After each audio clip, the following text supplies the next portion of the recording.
So welcome to Y studios Tamil மக்களே. இன்றைக்கி நம்ம இந்த திருவிம்சன் நிகழ்ச்சியில் என்ன படத்தை பற்றி பார்க்க போகிறோம் அப்படின்னு பார்த்தீங்கன்னா, கௌதம் வாசுதேவ் மேனன் டைரக்ஷனில் இப்போ புதுசாக வந்திருக்கிற டொமினிக் த லேடிஸ் பர்ஸ் அப்படின்ற படத்தை பற்றி தான் பார்க்க போகிறோம். அவர் வந்து முறையான்னு நினைக்கிறேன் மம்முட்டியை வச்சு மலையாளத்தில் இந்த படத்தை டைரக்ட் பண்ணியிருக்காரு. இந்த படத்தோட கதையை பற்றி பார்த்தோன்னா, படத்தோட ஆரம்பத்தில் வந்து மம்முட்டி அதாவது மம்முக்கா வந்து அந்த ஊரில் வந்து ஒரு ரிட்டையர்டு ஒரு நல்ல போலீஸ் ஆஃபீஸராக இருக்கார்.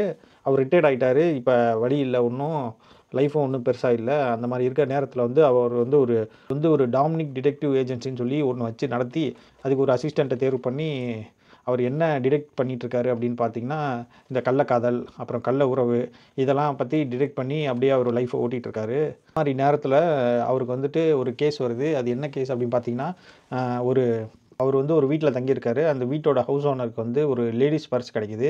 அந்த லேடிஸ் பர்ஸை வந்து மம்முட்டிகிட்ட கொடுத்து இதை வந்து யார் பர்ஸுன்னு கண்டுபிடிச்சி அவங்கக்கிட்ட கொடுத்துருங்க அப்படின்னு சொல்லி அவங்க ரெக்வஸ்ட் பண்ணி கேட்டுக்கிறாங்க. சரி, அவங்க ரொம்ப முக்கியமான ஆளுன்றனால அவரும் அந்த லேடிஸ் பர்ஸ் யாருது அப்படின்னு சொல்லி தேட ஆரம்பிக்கிறாரு. அப்படி தேடுற மம்முட்டிக்கு பெரிய அதிர்ச்சி காத்திருக்கு. என்னென்னு பார்த்தீங்கன்னா, இந்த லேடிஸ் பர்ஸ் இவங்களுக்கு என்றைக்கு கிடைச்சதோ அன்னையிலேருந்து அந்த பர்ஸோட ஓனர் வந்து காண போயிட்டாங்க அப்படின்னு சொல்லி அவங்களுக்கு தெரிய வருது. ஏன் காண போனாங்க, எப்படி காண போனாங்க அப்படின்றத அவர் வந்து கண்டுபிடிக்க ஆரம்பிக்கிறாரு. அப்படி கண்டுபிடிக்கும் போது அந்த லேடிக்கு ஒரு பாய் ஃப்ரெண்ட் இருக்கிறதாவும், அவன் வந்து 2 வருஷத்துக்கு முன்னாடியே காண போயிட்டான் அப்படின்றது தெரிய வருது. ஸோ அந்த பாய் ஃப்ரெண்ட் ஏன் காண போனான் அப்படின்றத கண்டுபிடிக்க ஆரம்பிக்கிறாரு. அதை கண்டுபிடிச்சா இதுக்கும் அர்த்தம் கிடச்சிரும் அப்படின்னு சொல்லி கண்டுபிடிக்க ஆரம்பிக்கிறாரு. கடைசியில் அவருக்கே ஒரு பெரிய ட்விஸ்ட் ஆகிடுது. அது என்ன ட்விஸ்ட் அப்படின்னு ரிவீல் பண்ணுறது தான் இந்த படத்தோட மித்த கதை.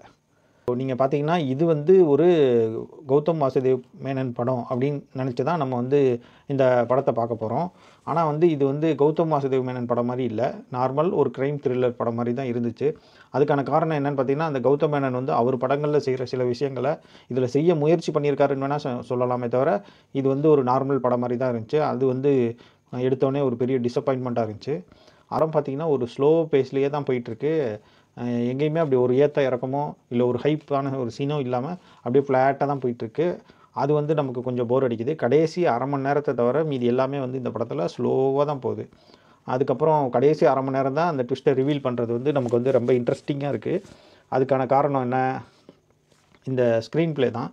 ஸ்க்ரீன் ப்ளே வந்து அப்படியே ஸ்லோவாக போய் அப்படியே கொஞ்சம் கொஞ்சமாக ரிவீல் பண்ணி கடைசியில் அந்த கூஸ் பம்ப்ஸ் கொடுக்குறனால நமக்கு வெளியே வர நமக்கு இந்த படம் பார்த்துட்டு வர நமக்கு என்ன தோணுதுன்னா, இந்த படமே ஒரு கூஸ் பம்ப்ஸான படம் அப்படின்ற மாதிரி தோணுது.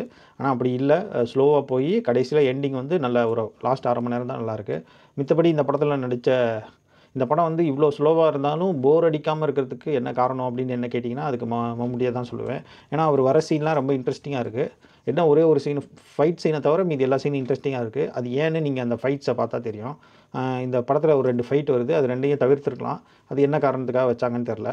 அப்படி சாங்ஸ்லாம் ஒன்றும் பெருசாக ரசிக்கும்படியாக இல்லை, ஒரு தடவை கேட்குற மாதிரி தான் இருக்குது. கேமரா ஒர்க் நல்லாயிருக்கு, எடிட்டிங் நல்லாயிருக்கு. எடிட்டரே ஒரு சீனில் வந்து கெஸ்ட் ரோலாக வராரு. அவருக்கு ஃப்யூச்சரில் பெரிய ஆப்பர்ச்சுனிட்டி இருக்குது போல்.